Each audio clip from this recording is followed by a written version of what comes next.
जय हिंद साथियों। नमस्कार, नमस्ते, गुड इवनिंग। आप सभी साथियों का जीके क्लासेस में हार्दिक स्वागत और अभिनंदन है। तो सभी साथी जल्दी से क्लास में जुड़ जाएं और अपने सभी साथियों में क्लास को शेयर कर दें। सब लोग क्लास को जल्दी से शेयर कर दें और जितने भी साथी चैनल पे नए हैं वो सबसे पहले चैनल को सब्सक्राइब कर दीजिए, साथ ही बेल आइकन को प्रेस कर दीजिए और क्लास अगर आपको पसंद आती है तो क्लास को लाइक कर दें और अपने सभी साथियों में शेयर कर दें और कमेंट बॉक्स में कमेंट करके ज़रूर बताएं कि क्लास आपको कैसा लगा। हमारे टेलीग्राम चैनल को ज़रूर ज्वाइन कीजिए, इसका लिंक आपको वीडियो के डिस्क्रिप्शन बॉक्स में मिल जाएगा। तो जैसा कि आप लोग जानते हैं साथियों कि हम लोग जो है LT ग्रेड, GRC, GDC और KVC, UGC, नेट आदि परीक्षाओं के लिए सामान्य अध्ययन के महत्वपूर्ण प्रश्नों को डिस्कस कर रहे हैं। और जैसे मैंने कि आपको पहले बताया था कि हम लोग सब्जेक्ट वाइज क्वेश्चन को डिस्कस कर रहे हैं, तो ये आपकी हिस्ट्री के महत्वपूर्ण प्रश्न हम लोग आज की इस क्लास में डिस्कस करेंगे। और यह आपकी चौथी क्लास है। इससे पहले कि अगर आपने तीनों क्लासों को नहीं देखा है तो उसका लिंक आपको वीडियो के डिस्क्रिप्शन बॉक्स में मिल जाएगा, आप वहां से जाकर के पिछली क्लासों को देख सकते हैं। ठीक है, तो आप ध्यान रखिएगा, इसमें हम लोग हिस्ट्री के मोस्ट इम्पोर्टेंट यानी MCC क्वेश्चन को देखेंगे जो आपके सभी प्रतियोगी परीक्षाओं के लिए काफ़ी महत्वपूर्ण है। ठीक है, तो चलिए हम लोग आज की इस क्लास की शुरुआत करते हैं और आपके सामने जो है पहला प्रश्न कुछ इस प्रकार है। पहला प्रश्न कह रहा है कि इनमें से किसने भारत में स्थानीय स्व सरकार चालू की। आपको चार ऑप्शन दिया गया है। ऑप्शन ए कहता है कि लॉर्ड कैनिंग ने, ऑप्शन बी कहता है लॉर्ड रिपन ने, या ऑप्शन सी कहता है राजा राम मोहन राय ने, या फिर ऑप्शन डी कहता है लॉर्ड माउंटबेटन ने। आपको बताना है कि इनमें से कौन सा ऑप्शन सही है और किसने भारत में स्थानीय स्व सरकार चालू की थी। तो आइए देखते हैं इस प्रश्न का सही जवाब क्या होगा। तो साथियों, इस प्रश्न का सही जवाब होगा option number D, Lord Mountbatten ने। इन्होंने भारत में स्थानीय स्व सरकार चालू की थी। ठीक है, तो क्या नाम है इनका? लॉर्ड माउंटेन बेटन ने। ठीक है, आगे बढ़ते हैं और अगला प्रश्न है कि इनमें से किसे ज्ञान से प्रकाशित कहा जाता है। ऑप्शन ए है बुद्ध को, ऑप्शन बी है महावीर को, ऑप्शन सी है अशोक, या ऑप्शन डी सिकंदर। तो इनमें से किसे ज्ञान से प्रकाशित कहा जाता है, बताइए इस प्रश्न का सही जवाब क्या होगा। तो आइए देखते हैं इस प्रश्न का सही जवाब क्या होगा। तो option number A is right answer, Buddha को ज्ञान से प्रकाशित कहा जाता है। बात करें अगले प्रश्न की। अगला प्रश्न है कि जजिया को किसके शासन में पुनः लगाया गया था। ध्यान रखिएगा, यहाँ पे जजिया कर की बात कही जा रही है। जजिया कर आपने सुना होगा, तो इसे किसके शासन में पुनः लगाया गया था। यहाँ पे क्वेश्चन में कर नहीं लिखा गया है, इस बात का ध्यान रखेंगे आप कि जजिया कर जो है वो किसके शासन काल में लगाया गया था। ऑप्शन ए है अकबर के, ऑप्शन बी है औरंगजेब के, ऑप्शन सी है जहांगीर के, या फिर ऑप्शन डी शाहजहां के।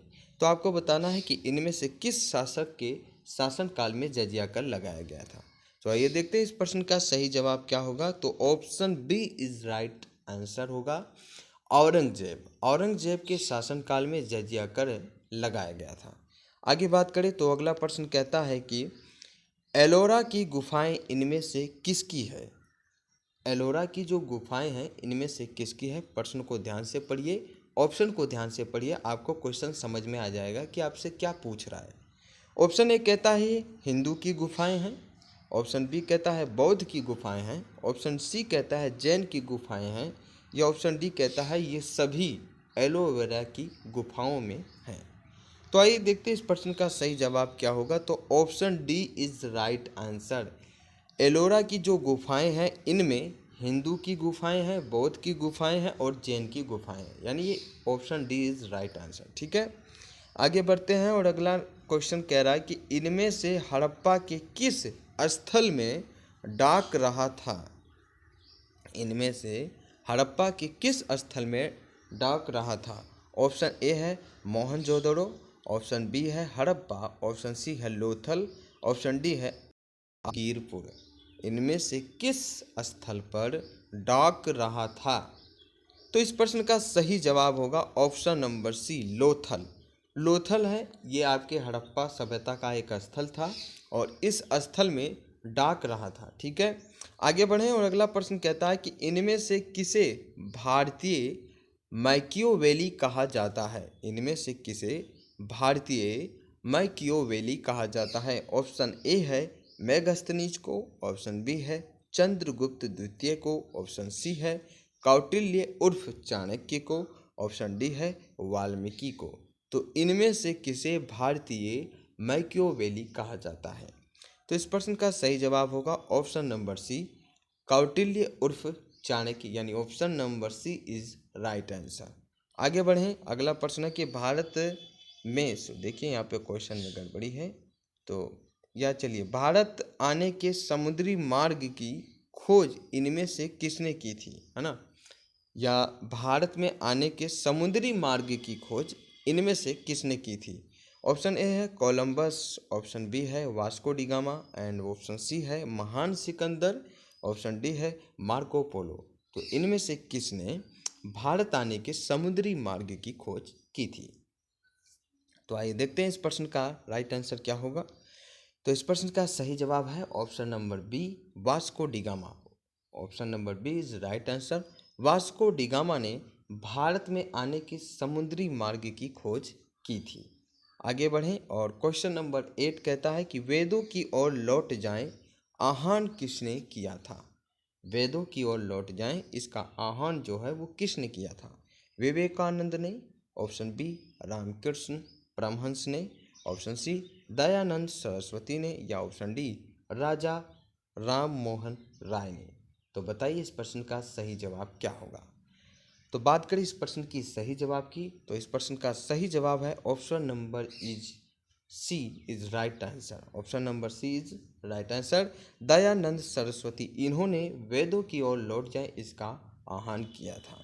आगे बढ़ते हैं और क्वेश्चन नंबर 9 कहता है कि अकबर नामा पुस्तक, है ना, अकबर नामा जो पुस्तक है इसके लेखक का क्या नाम है। ऑप्शन ए है अबुल फजल, option B Mulla Daud, option C Gulbadan बेगम, ऑप्शन डी ख्वांद आमिर। तो इसमें से कौन से लेखक ने अकबरनामा पुस्तक लिखा था। तो इस प्रश्न का सही जवाब होगा ऑप्शन नंबर ए अबुल फजल। अबुल फजल, इन्होंने अकबर के ऊपर अकबर नामक एक पुस्तक की रचना की थी। आगे बढ़ें और क्वेश्चन नंबर 10 कहता है कि 1659 ईस्वी में शिवाजी ने किस किले में अफजल खान को मौत के घाट उतार दिया। 1659 ईस्वी में शिवाजी ने किस किले में अफजल खान को मौत के घाट उतार दिया। ऑप्शन ए है पनहालगढ़, ऑप्शन बी है प्रतापगढ़, ऑप्शन सी है विशालगढ़, या ऑप्शन डी है रायगढ़। ठीक है, ये किले के नाम है, यानी पन्ना किला, या प्रतापगढ़ का किला, या विशालगढ़ का किला, या रायगढ़ का किला। तो इनमें से किस किले में अफजल खान को शिवाजी ने मौत के घाट उतार दिया था। जो घटना घटित हुई थी ये 1659 ईस्वी में हुई थी। तो इस प्रश्न का सही जवाब होगा option number B is right answer, Pratapgarh. याद रखिएगा, प्रतापगढ़ में शिवाजी ने 1659 ईस्वी में अफजल खान को मौत के घाट उतार दिया था। साथियों, ये सभी प्रश्न आपकी परीक्षाओं के दृष्टिकोण से काफ़ी महत्वपूर्ण हैं, तो इन प्रश्नों को आप अच्छे से तैयार कीजिए और डेली इस क्लास को अटेंड जरूर कीजिए। ठीक है, बहुत ही शानदार प्रश्नों के साथ क्लास को शुरुआत होती है और इतने शानदार प्रश्न हैं कि ये डायरेक्टली आपके जो परीक्षाएं होती हैं उनमें से पूछे जा चुके हैं। ठीक है, इनमें से अधिकांश प्रश्न आपको ऐसे मिलेंगे जो बार बार रिपीट हुए हैं परीक्षाओं में। तो प्लीज़ आप क्लास को डेली अटेंड कीजिए और इन प्रश्नों को अच्छे से याद कीजिए। आगे बढ़ते हैं और अगला प्रश्न कहता है आपसे, किसके शासनकाल के दौरान पिट अधिनियम यानी 1784 ईस्वी को प्रस्तावित किया गया था। तो चलिए क्वेश्चन को एक बार दोबारा पढ़ते हैं और क्वेश्चन कह रहा है कि किसके शासनकाल के दौरान पिट अधिनियम 1784 ईस्वी को प्रस्तावित किया गया था। ऑप्शन ए है लॉर्ड कॉर्नवालिस, ऑप्शन बी है लॉर्ड वेलेजली, ऑप्शन सी है वारेन हेस्टिंग्स, ऑप्शन डी है लॉर्ड मिंटो। तो इसमें से किसके शासनकाल के दौरान जो पिट अधिनियम था, देखिए यहाँ से क्वेश्चन ये भी बन सकता है कि पिट अधिनियम कब प्रस्तावित हुआ, तो 1784 ईस्वी में। ठीक है, अब यहाँ पे जो आपसे क्वेश्चन पूछा जा रहा है वो ये पूछ रहा है कि किसके शासनकाल में प्रस्तावित हुआ। तो इस प्रश्न का सही जवाब होगा option number C, Warren Hastings. इनके शासनकाल में पिट अधिनियम जो है ये 1784 ईस्वी में प्रस्तावित हुआ। ठीक है, तो यहाँ से 2 क्वेश्चन आपके बनते हैं, इसे आप याद रखिएगा। अगला प्रश्न कह रहा है कि भगवान विट्ठल के प्रति भक्ति भाव दर्शाने के लिए अभंग की रचना करने वाले संत तुकाराम निम्नलिखित में से किस स्थान के रहने वाले थे।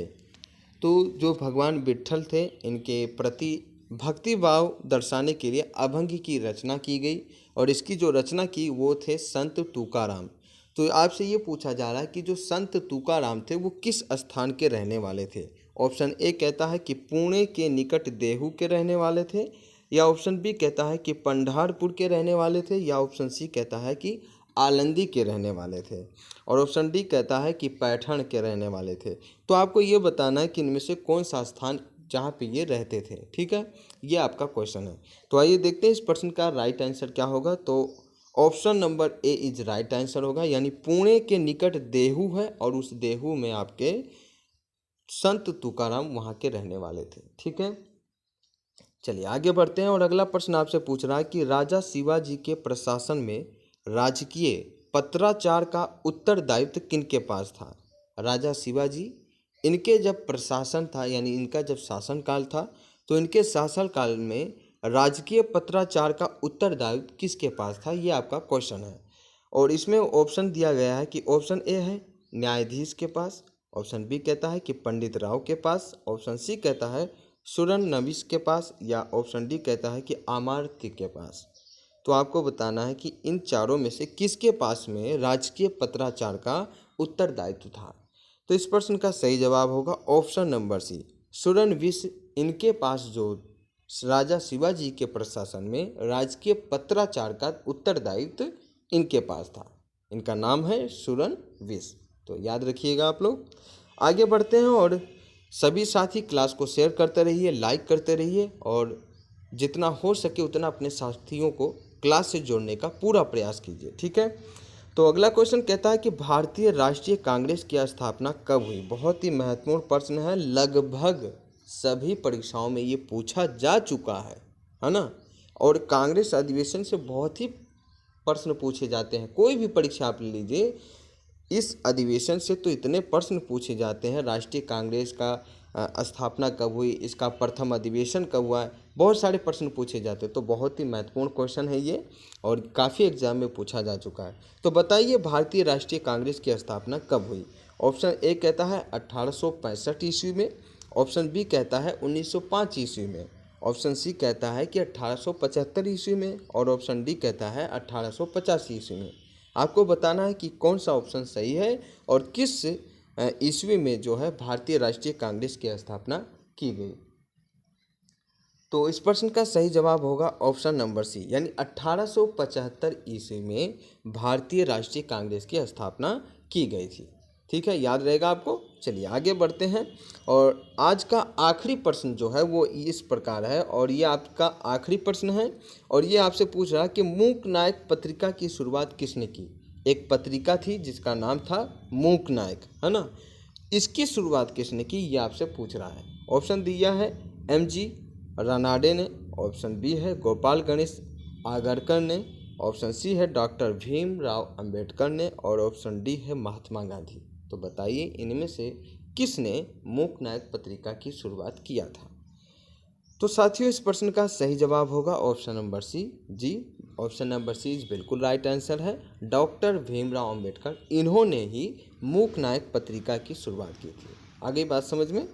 तो यह आपका आखिरी प्रश्न था और ऑप्शन नंबर सी इसका राइट आंसर होगा। ठीक है, तो साथियों ये क्लास आपको कैसा लगा ये कमेंट बॉक्स में ज़रूर बताइए, और क्लास अगर आपको पसंद आता है तो क्लास को लाइक कीजिए, अपने सभी साथियों को क्लास को शेयर कीजिए। ठीक है, तो आज की इस क्लास में बस इतना ही, मिलते हैं अगली क्लास में। तब तक के लिए आपका बहुत बहुत धन्यवाद। Thank you very much.